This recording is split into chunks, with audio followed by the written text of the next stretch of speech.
Hey everyone, welcome back to Sophomore Citizens. I'm Gigi. I'm Liesel. And I'm Lilly. So today for our check-in, we are going to be talking about a very exciting thing in maybe Gigi's life. I don't know. Is it happening? Gigi, tell us about it.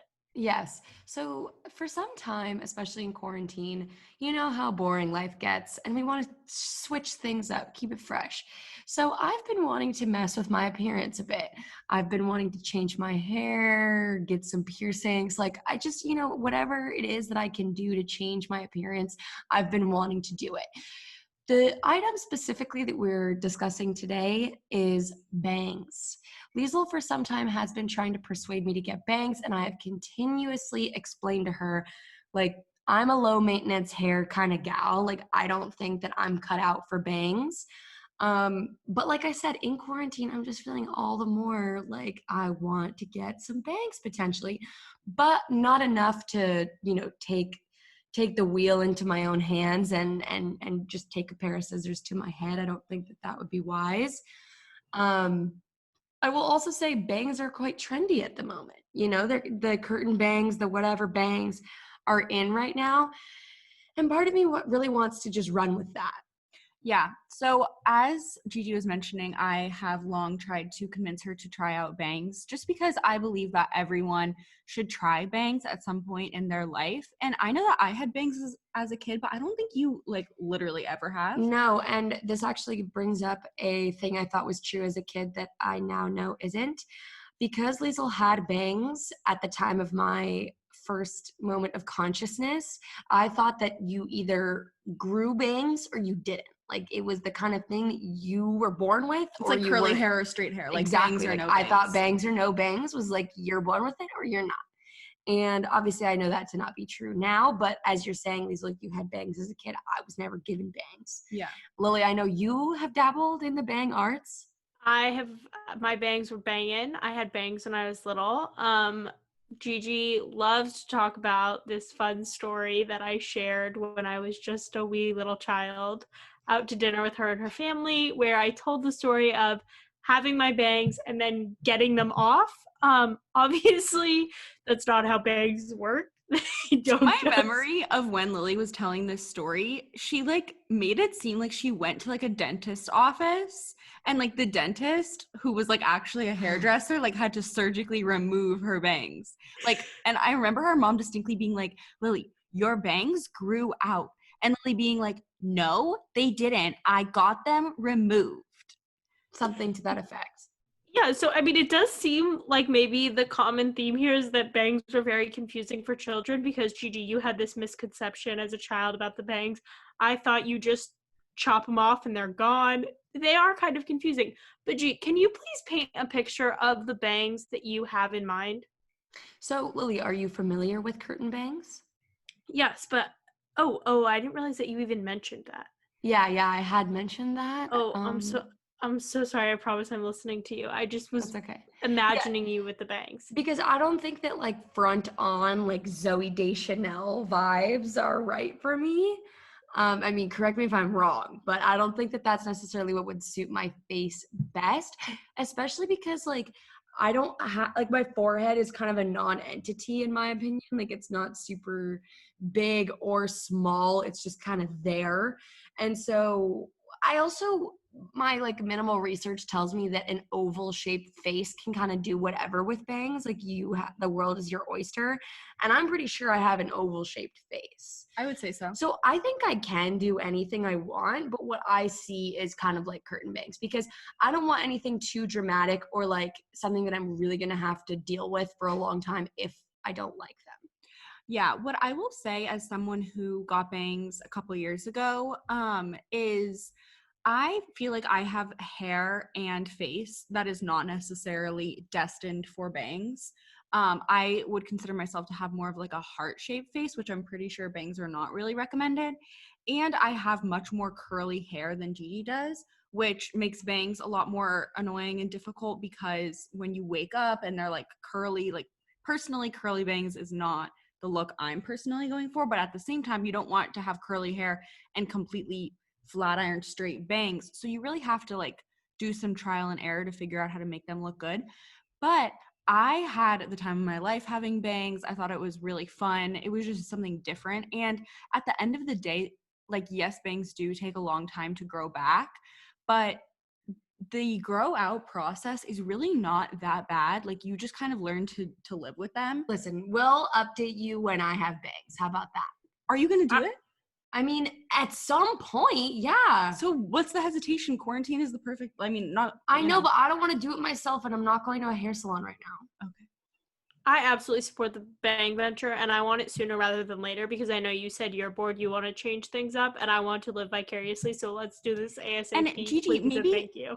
Maybe you can go to Lily's family hairdresser. Maybe I could go to Lily's family hairdresser. Maybe you could. I'm sure he would love to give you bangs.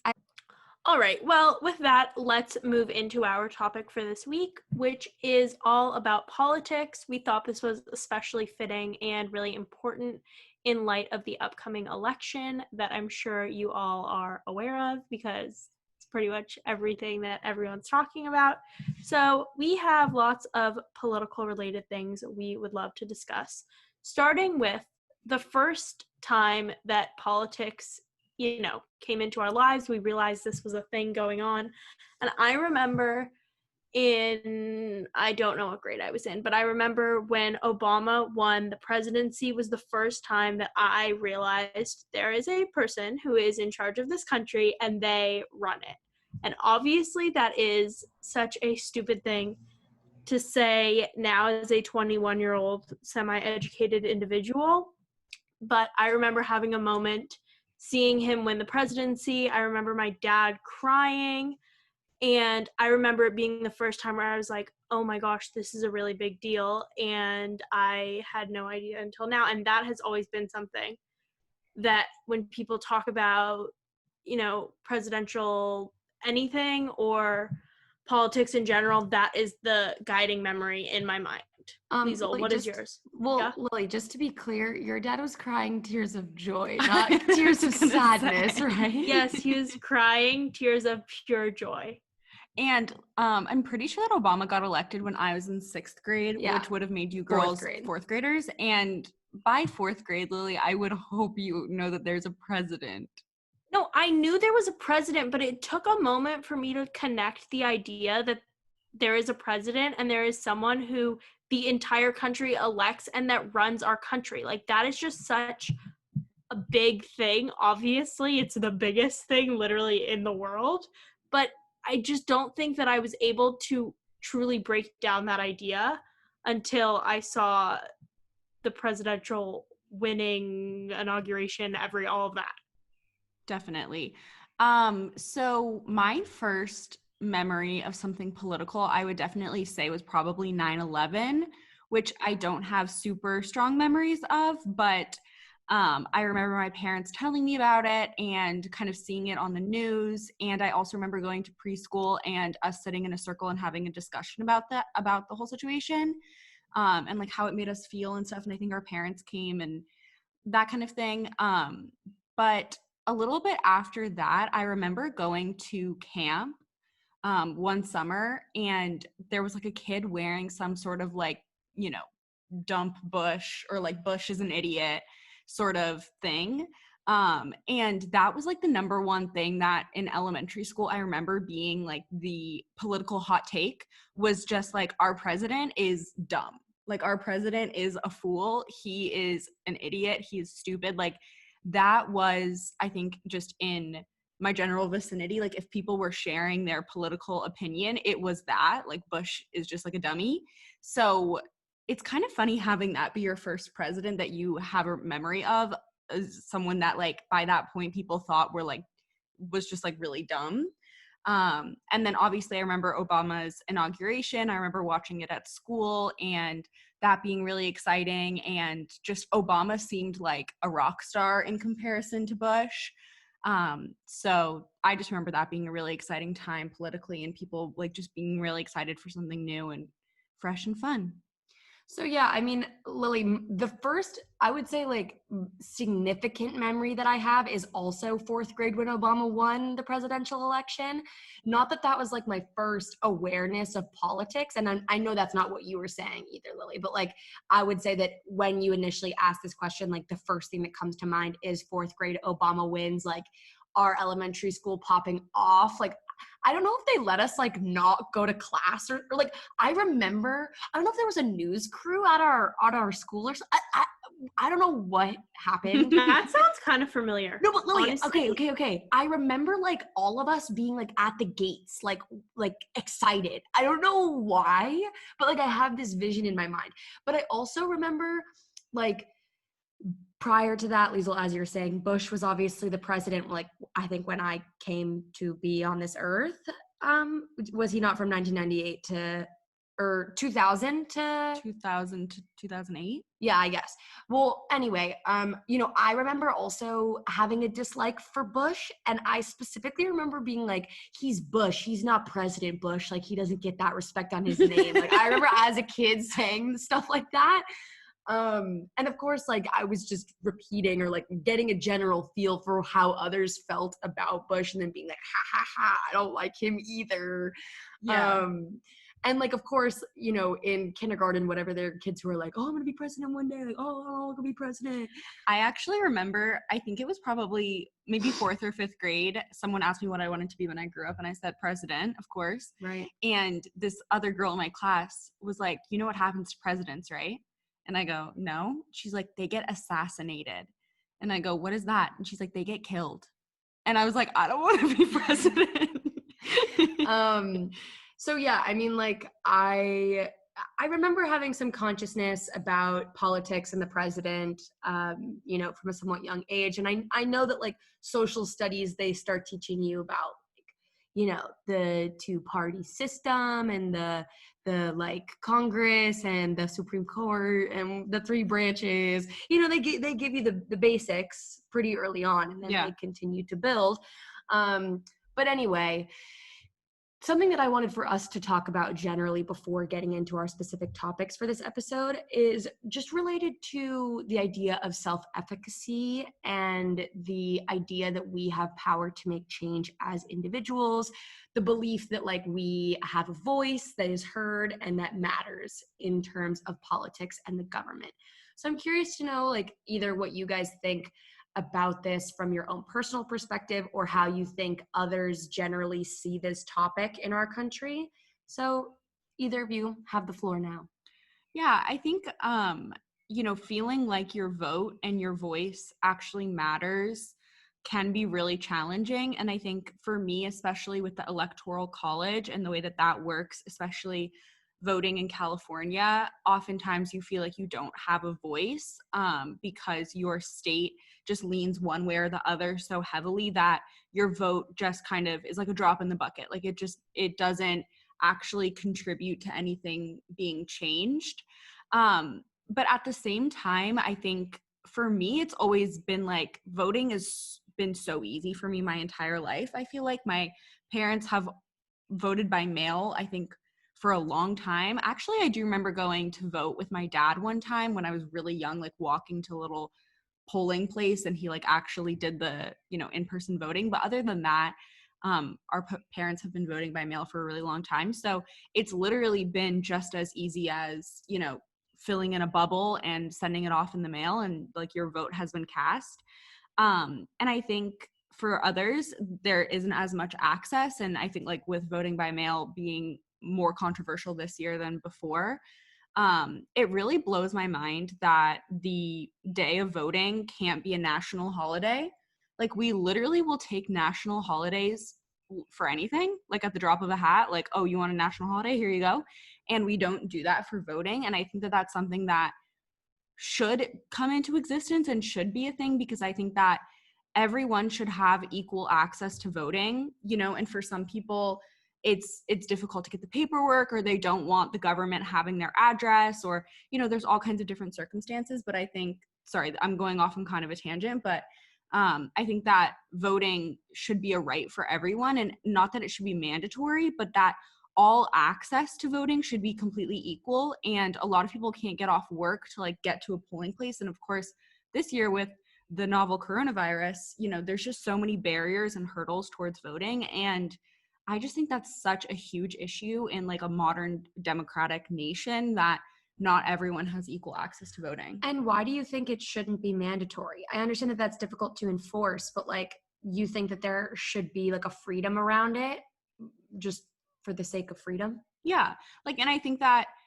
and when I ask that question, I'm not meaning to insinuate that I feel it should be mandatory, but I think that it is interesting to consider, like, what would it look like if it was mandatory? I think that some people, especially as far as like voting for Congress and voting on propositions and voting not just on the presidency, but on all of the other things that we vote for, I think that some people wouldn't want to be forced to vote if they don't have time or the capacity to educate themselves. Mm-hmm. So I wouldn't want to like force someone to make an uneducated vote on something if they don't feel comfortable. Or like, you know, it's really hard when there's a lot of judges, and, you know, when you are filling out your ballot, there's a lot of names on there. And I've been guilty of just being like, oh, Sandra sounds nice, let me vote for her, you know, like, because at the end of the day, you can't educate yourself on every single proposition and politician and issue, you know? Right.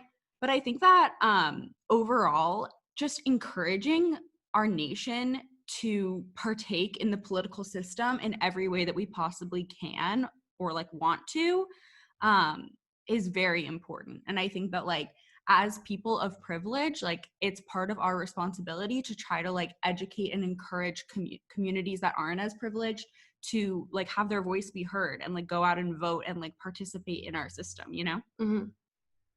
My relationship with self-efficacy and voting in particular is kind of interesting because I only became old enough to vote when I moved to a state where my vote counted a lot more than it did in my home state. So it's hard for me to say for sure, because on one hand, I feel like when I vote in Wisconsin, I am really making a difference and it is really necessary that I vote. And I feel voting in California, it wouldn't be the same because my vote would quote unquote matter less.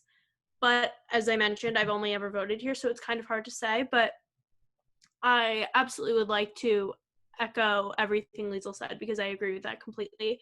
And I do really think that my vote matters, like maybe more than it actually does, but I know that I am very passionate about making sure that I vote, making sure that the people around me are voting. I have been so excited to see so many Instagram stories of people saying, vote if you need my help, like registering to vote, things like that. I know that I said a few episodes ago on the podcast, like if any listener needs help voting, like I'm glad to help them. And I just feel this like passion inside of me to be like every single individual should be voting. I agree. I don't really think it should be mandatory because like I mentioned earlier, I agree with everything Liesel said, and I like the idea of just people having the freedom to choose. But in my mind, like, this is your civic duty, you must do it. And I just feel this deep-seated passion for everyone voting, and the idea to just not makes no sense to me. Like, you should be using your voice, you should be doing it. And I also think it's so cool that I have, you know, a hand in what's going to happen, even if that's a teeny tiny little fraction of it. I think that's awesome. I also think like I sort of think of this in terms of like my faith in democracy and my faith in the government, which of course wavers at times. But ultimately, like that faith in democracy is a huge motivator for voting and for believing in this system to value my voice as an individual. Totally. And like also, even though the Electoral College, you know, makes it so that voting is this huge complicated thing, they still count the popular vote, you know, which I always come back to, that like I want my candidate to crush the Electoral College and the popular vote, and there to be no question of who the president of the United States is. Whereas obviously in the past, that has been sort of inconsistent or contested in some way, where like I want the popular vote, which is what I have faith in, to represent like what I hope the country, you know, is aiming for. Absolutely. Yes. Okay, with that, Liesel, let's get into your topic for this political podcast. Yeah, so I wanted to talk a bit about some of the factors that lead us to having our political views and opinions, which I know is something that we focused a lot when we took AP Government, that, family, education, location, socioeconomic status, racial identity, background, and all of those different things are huge contributors to how we align and identify politically. And I think that I was always taught that family is the number one indicator, especially when you're younger, of what your political party and affiliation is going to be, which makes a lot of sense because our families dictate a lot of stuff in our lives. And I think that with politics, a lot of the issues that are most important to people have to do with our moral and ethical identities.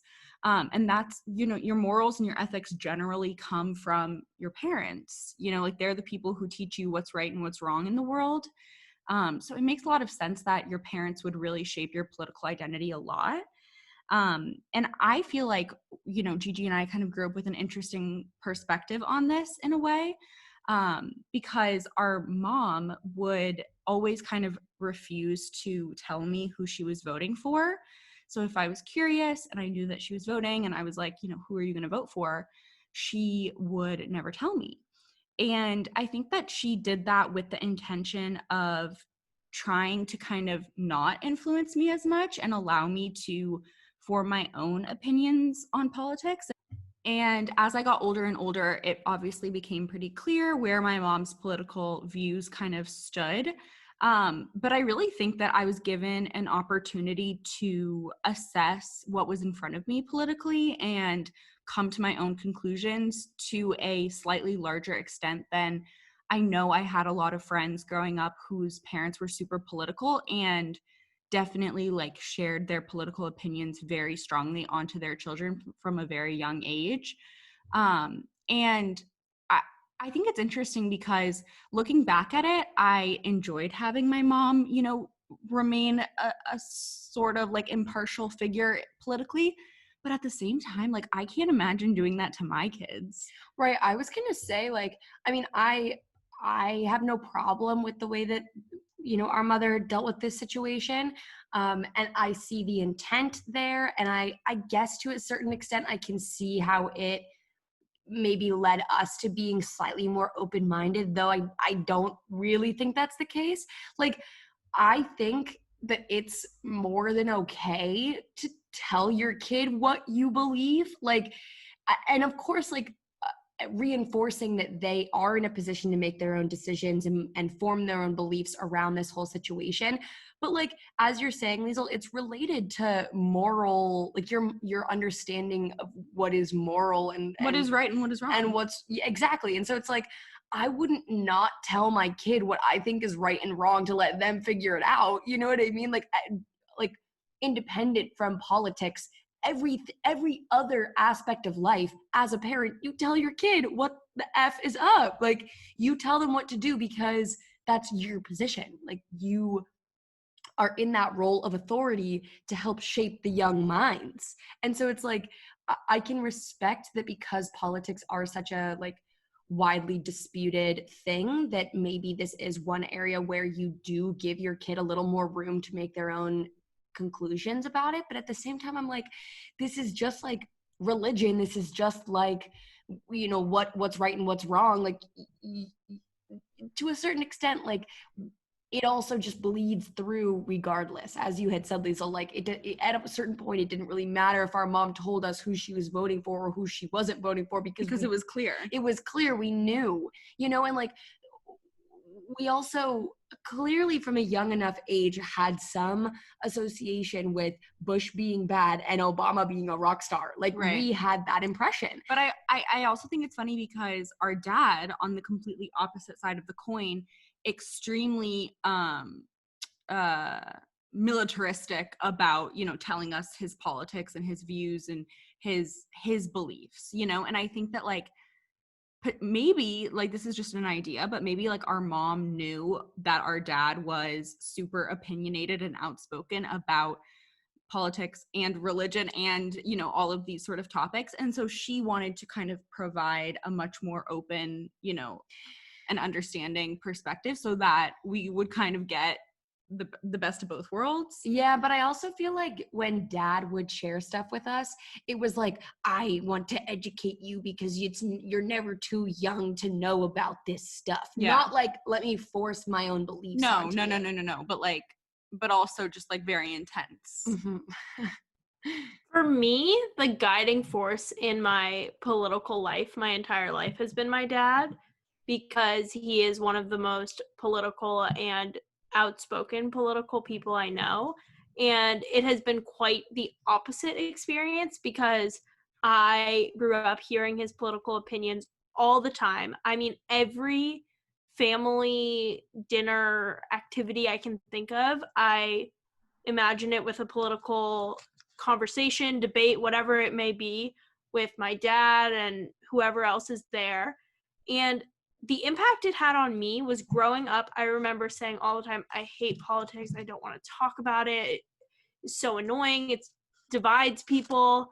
And it took me a really long time to understand that I had an interest in politics for myself, because I think I was just so off put by the fact that it was such a thing to my dad and it consumed so much time. And I think that it made me want to not like it, and B, made me want to have a different political stance than he did. And I think that was kind of subconscious, but it wasn't until I came to college and was living on my own that I realized, okay, I really like politics and I am now majoring in political science and like have an interest in it for myself. But growing up, I just remember being so off put by politics in general, because it was just such a thing that my dad felt like he was forcing onto me, which he obviously was not, but it was just something he was passionate about. But because I was hearing about it all the time and it was always talked about, I didn't like that.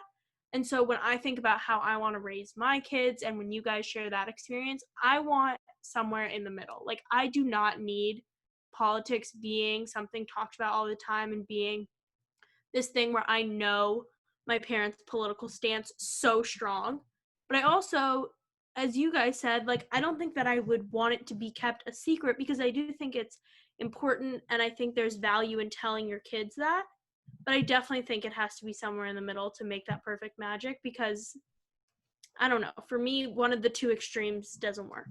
Yeah, and I think that something that I, now thinking about this and kind of thinking about how I would want to like raise kids who are like politically interested in, you know, passionate about politics, is like when I was growing up, I remember feeling so much like politics is an adult thing. It's an adult conversation. It's not something that, you know, I was even invited to until I was 18. And I think that kids can actually, you know, obviously they're kids, so they can't make that big of a difference. But like, I would want my kids to feel like they do have a voice and that they can become educated on political topics. And I feel like I grew up thinking politics was like boring and like hostile and just like a really negative thing. And I think that, you know, with our country being very divided and there being like a lot of, you know, just political fighting and just like negativity around that, like I would really love, you know, by the time that we are like becoming parents and stuff, for politics to be able to be more of an open conversation and something that like everyone is able to participate in. That's a great point. I could not agree more.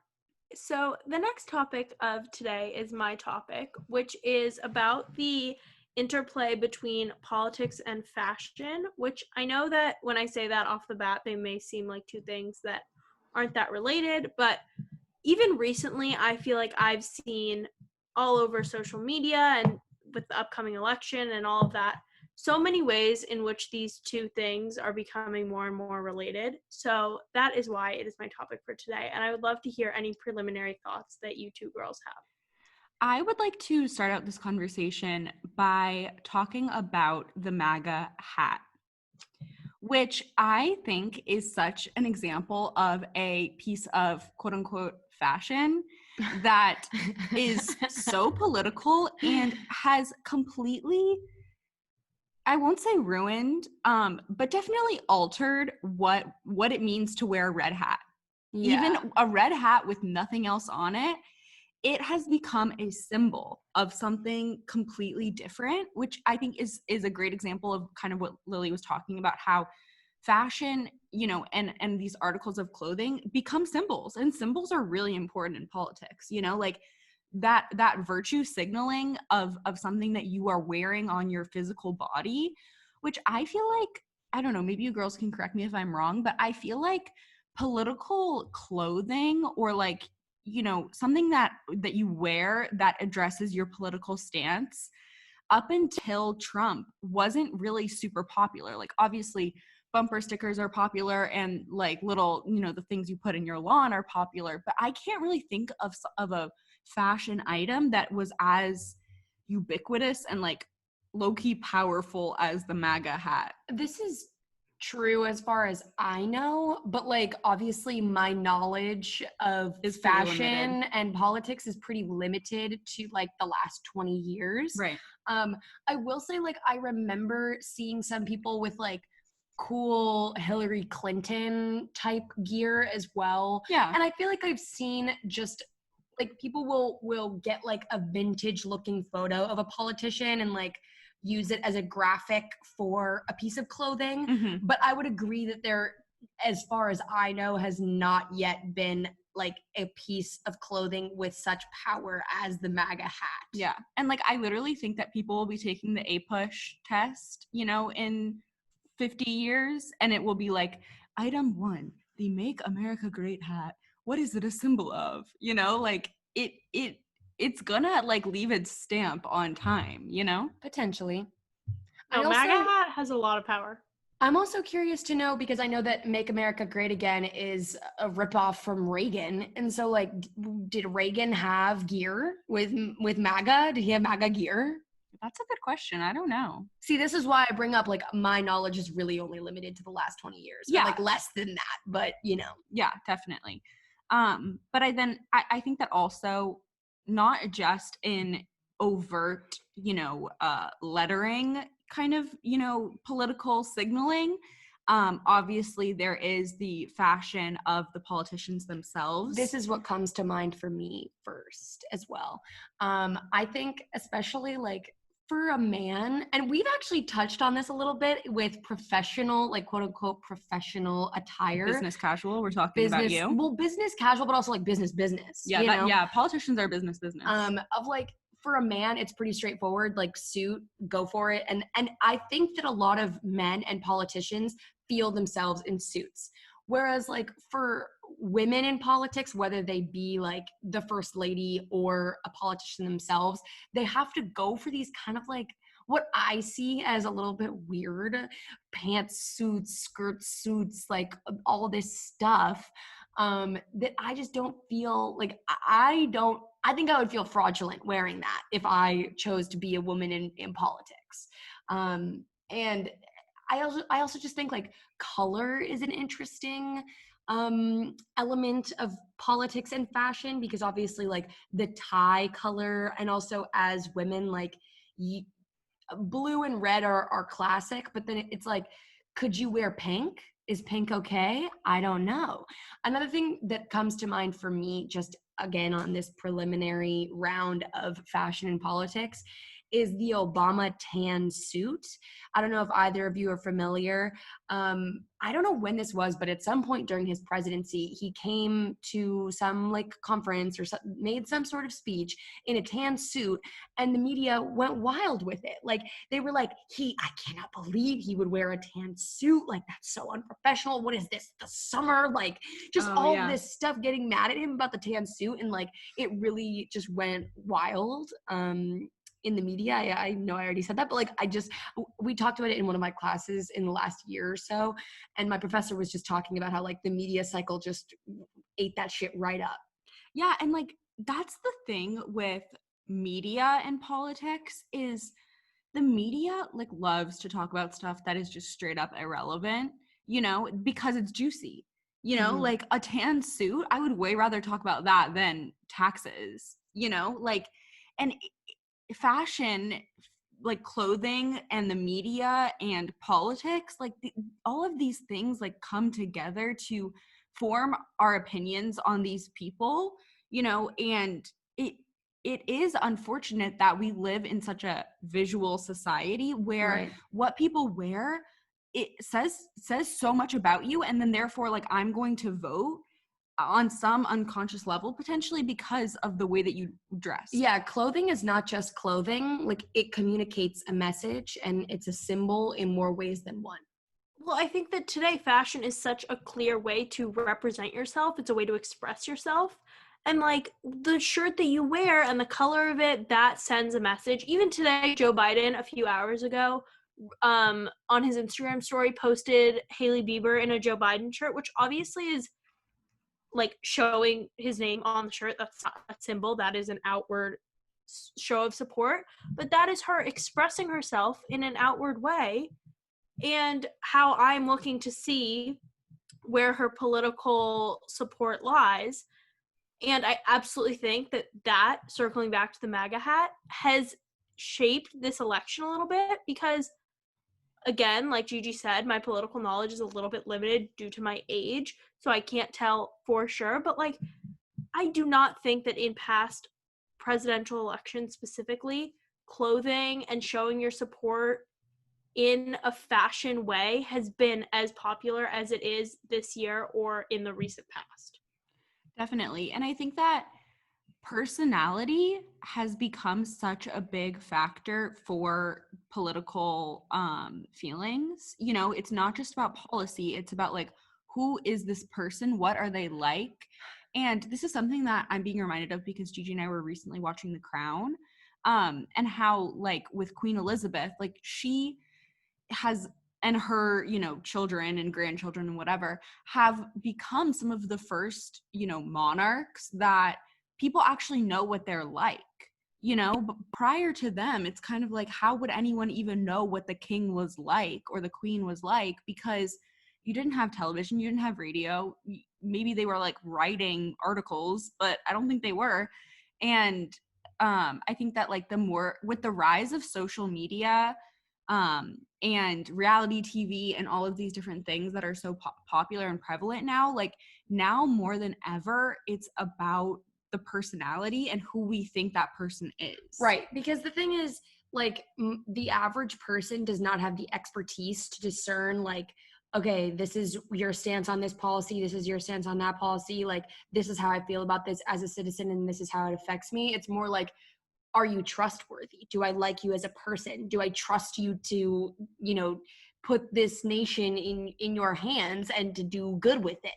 You know, and I feel like this trustworthiness versus expertise, or like personality versus expertise, it's just like the average person simply does not have the knowledge or the vocabulary or the capacity to know in such detail what each candidate is like really about. So it comes more down to like how you feel about them as a person.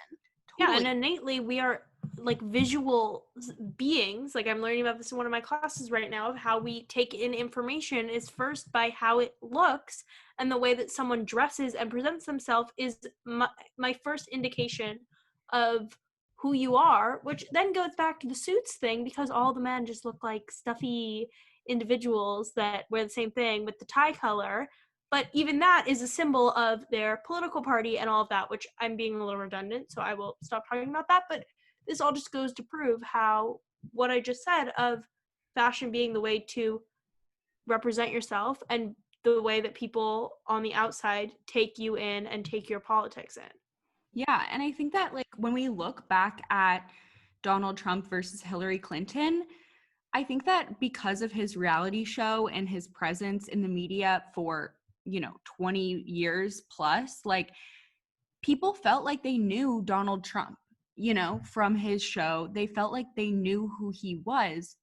And even down to like the way that he dresses, like everyone knows who Donald Trump is. And I think that with Hillary Clinton having been a politician or politically, you know, oriented related in the 90s and being known so much for the pantsuit and for being like almost like a relic of a past era of politics. Like, I do think that her sort of 90s style contributed to people feeling like she was part of the past and that potentially Donald Trump was part of the future for them, you know? And I think that like that is obviously an unfortunate consequence of fashion. And I think that it is important to address the fact that fashion as an entity and like a representation of your personality does fall more on women than it does on men, because for men it's pretty standard, like we've been saying, and for women, you know, there's a lot more wiggle room to kind of have variety and stuff. But I think that someone who like kills the fashion game and the politics game is obviously AOC, Alexandria Ocasio-Cortez, like is always rocking like a red lip. And I think that her fashion and the way that she operates politically are in alignment so much because she's so bold as like a person in politics, and her fashion sense is also quite bold while still being professional, which I think is really awesome. I think another thing about her is that her fashion is very relatable. I know, to me, like when I see the first lady in her like dress that is just, you know, political, like the only way I can describe the dresses of like the first lady or most women in politics is like that style. There's no word for it, but you know the type. But with AOC, it feels like something I could or would wear if I was in her position. And that makes her relatable. I can connect to her. I can appreciate what she stands for. But when I see other women in politics, it feels a little alienating when their outfits are not as connectable. Does that make any sense? It does. And even now I'm thinking about the iconic, incredible Michelle Obama, of course, who had incredible fashion as a first lady and was very, you know, modern and fresh in her dresses and stuff. But even like her, I think main agenda as first lady was getting kids to like exercise and be healthy. And like a lot of her outfits would show off her awesome like toned arms. So it's like even that, like even down to her outfits had to do with her, you know, political agenda, which is kind of interesting. And I think that's another discrepancy between men and women in politics and their fashion is that like men who don't work in politics, but let's say work for they're lawyers. They wear suits to work every day. It's more or less the same as what the politicians are wearing.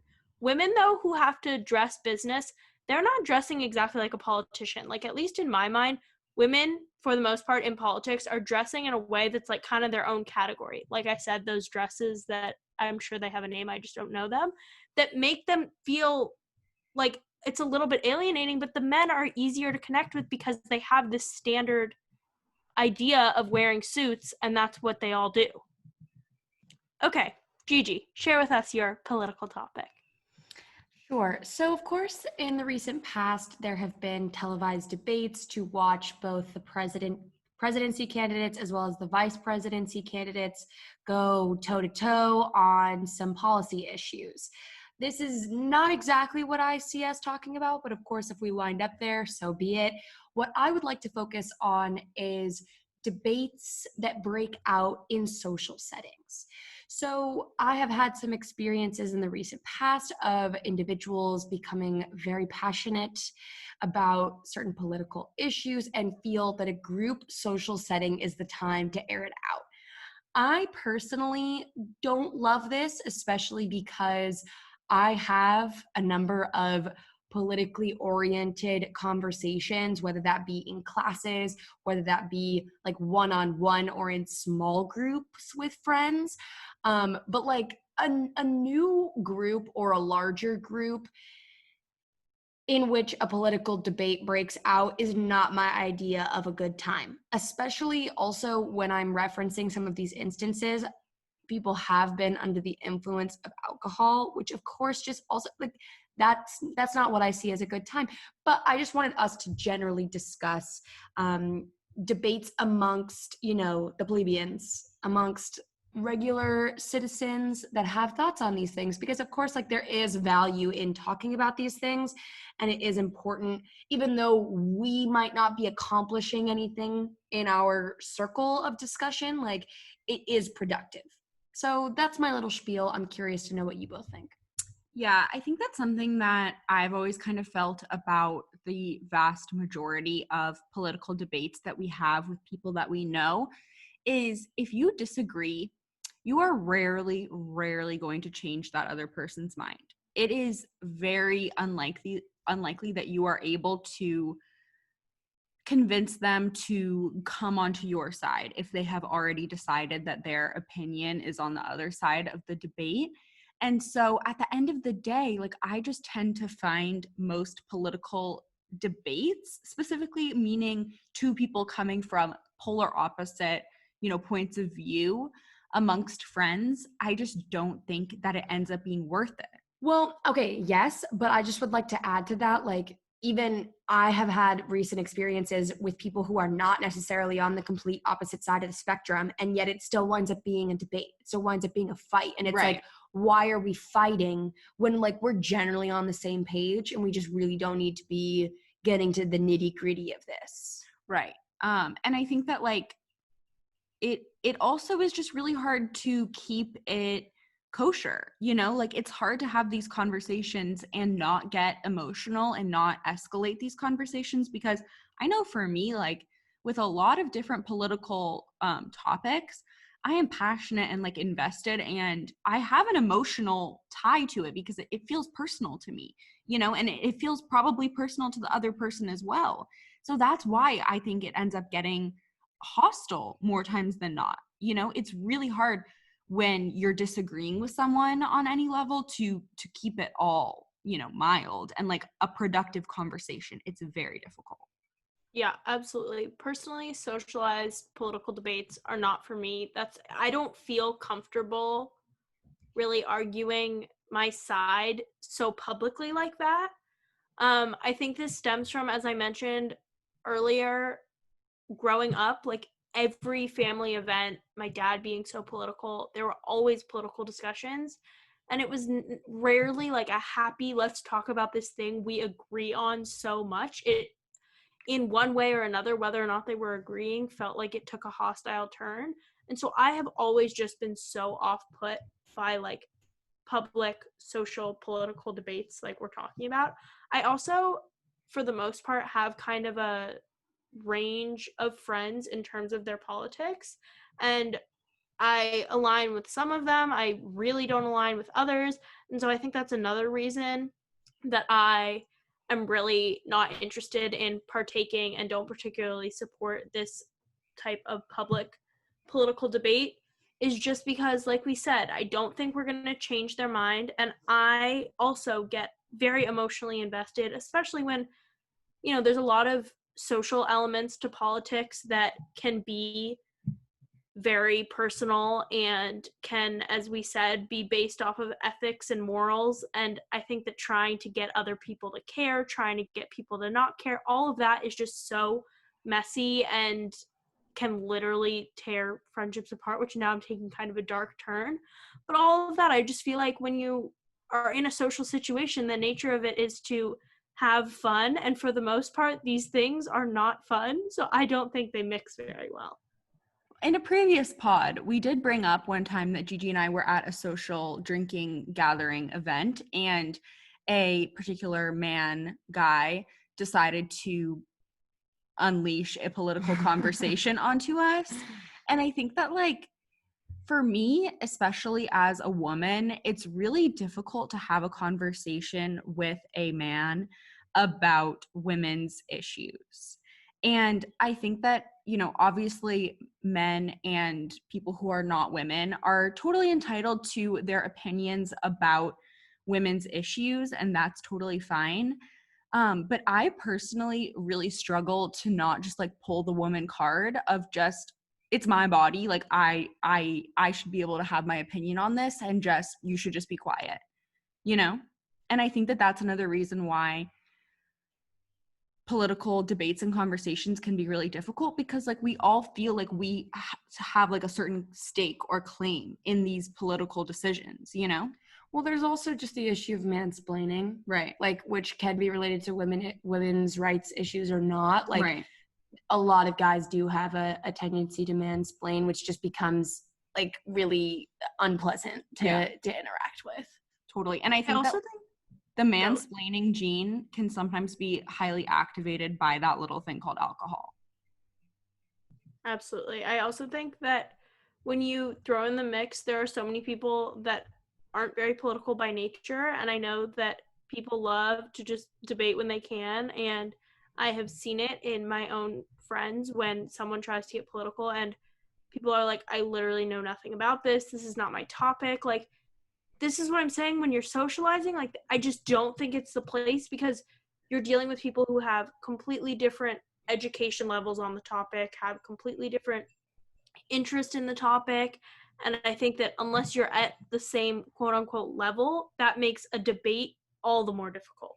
And also different sources of information, which then just makes it really difficult to discuss anything because it's like if we aren't on the same page about facts and figures or like what's the truth, quote unquote, like how are we meant to talk about this? 100%. Like, Gigi, you literally took the words out of my mouth because I was thinking specifically about the anti-vax conversation and how, like, when you're talking to someone who is anti-vax, like, their resources and their data and their information that they have, their resources, just are not the same resources. So how can we even have a conversation when we don't even have the same stats going on, you know?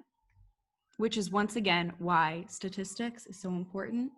And I implore everyone out there to learn and understand how statistics work and how to evaluate a study for themselves. And I would just like to say on the topic of debates, I would like to just reiterate that I do think that it is important to have these discussions, and especially when they're difficult to have, like it is still important.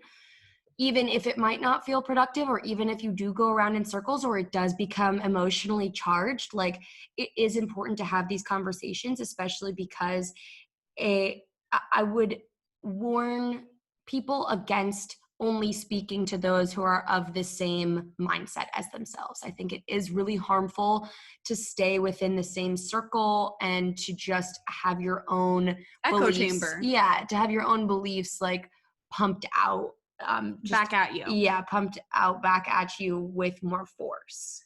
All right, I am so glad that we could have this general conversation about politics and all of the fun sides of it, you know, not all the boring policy tax related things. But with that, the first recommendation ties right into the theme of this episode, which is that we highly urge each and every one of you to go out and vote if you have not already.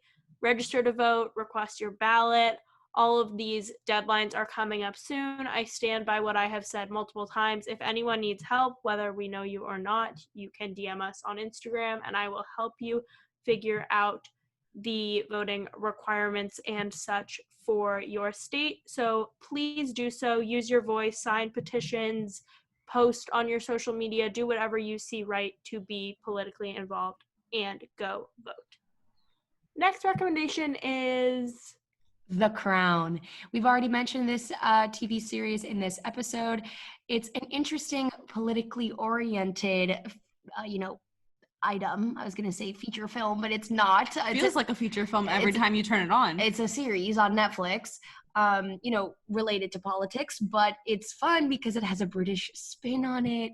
And I've had a lot of fun researching the royal family. I feel like it's something that I was not really tapped into so much prior to this. You know, as an American citizen, I don't have that much of an investment in the royal family, but learning about it has been so fun. And like looking at the family tree and just like getting a sense for who each player in the family is, learning what their last name is. By the way, it's Windsor, because they all go by, title and first name. So yeah. I didn't know for the longest time that they had a last name. Yeah. And I will also say, as another side recommendation, something we used to talk about every single episode of this podcast, weirdly, was the show The Politician.